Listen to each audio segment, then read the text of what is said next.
नमस्कार दोस्तों, अंतर्ध्वनि चैनल में आपका स्वागत है। मैं हूं किरण शर्मा।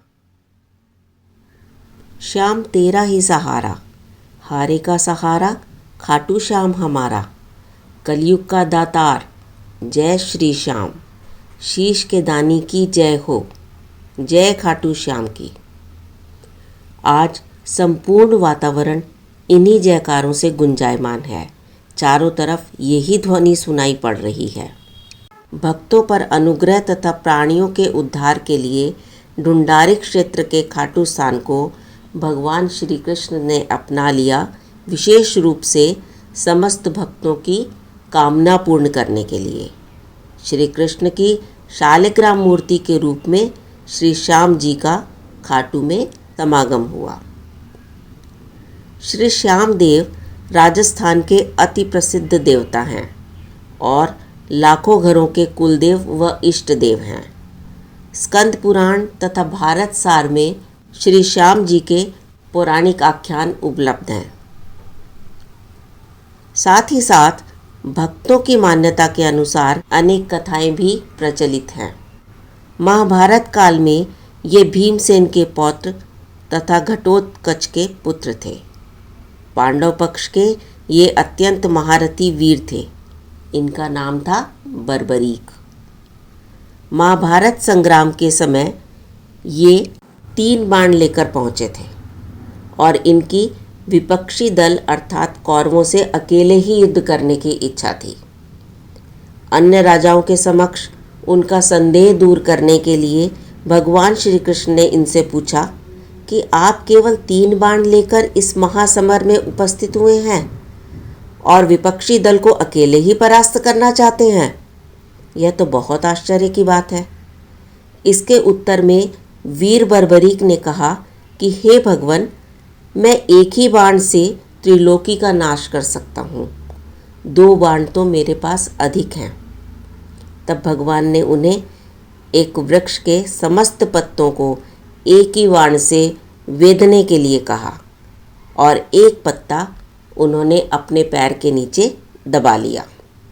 बर्बरीक ने एक बाण छोड़ा, वह वृक्ष के सभी पत्तों को वेदकर भूमि में चला गया और अंदर ही अंदर श्री कृष्ण भगवान के द्वारा दबाए गए पत्ते को वेदकर वापस बर्बरीक के पास आ गया।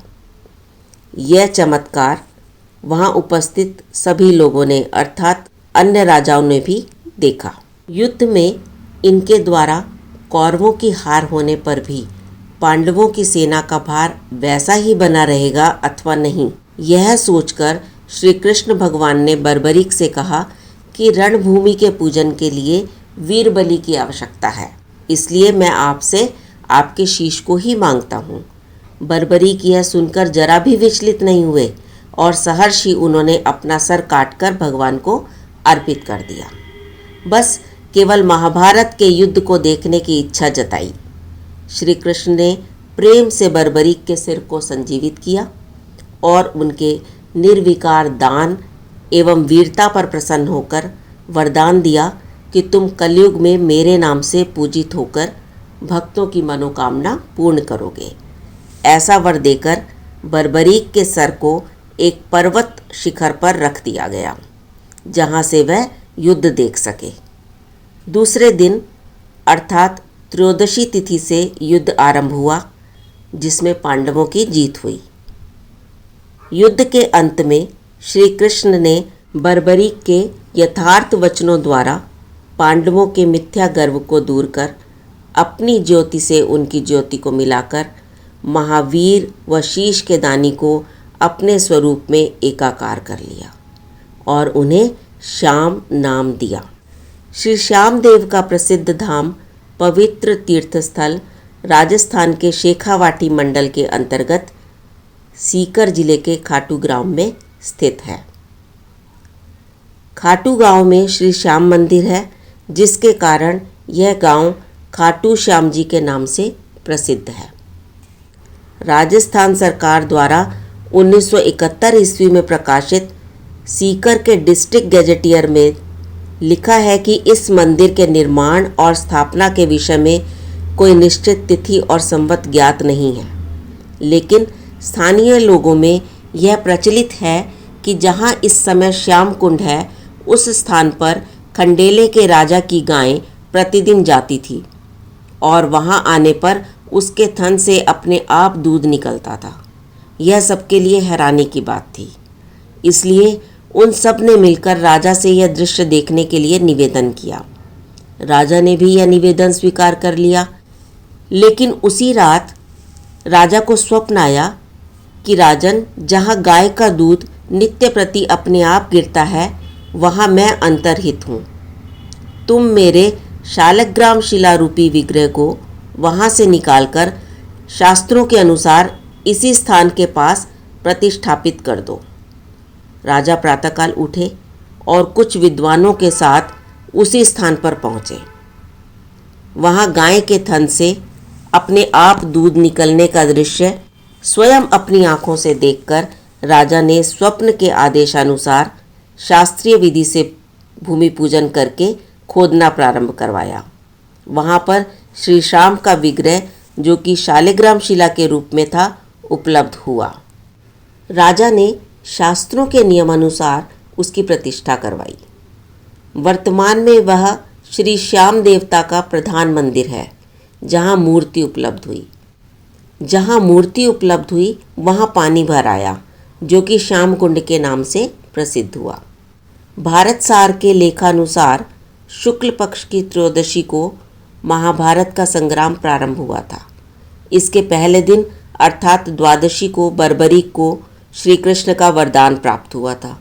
इसलिए प्रत्येक शुक्ल पक्ष की द्वादशी को वर तिथि मानकर विशेष उत्सव मनाया जाता है।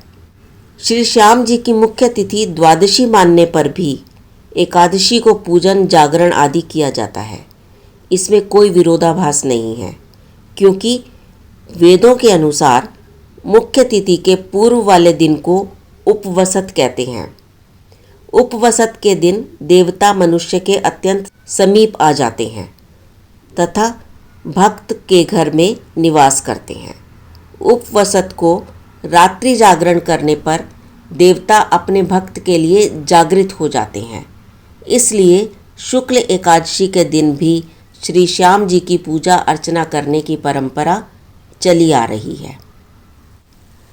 श्री श्याम जी के 3 प्रधान मेले लगते हैं।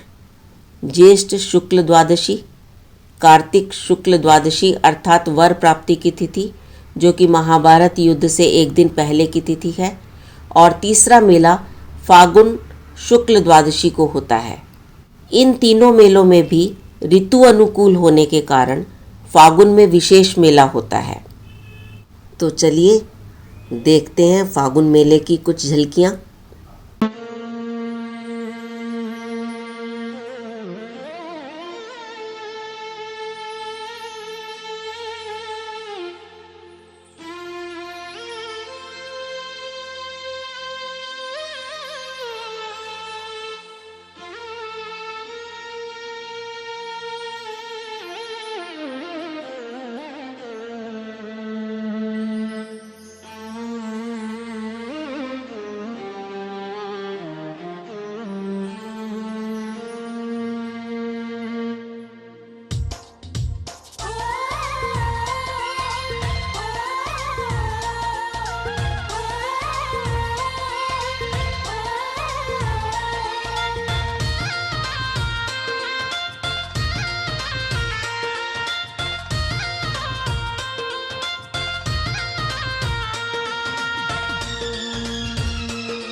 खाटू श्याम जी श्री कृष्ण के स्वरूप हैं, किंतु श्री कृष्ण से भिन्न हैं।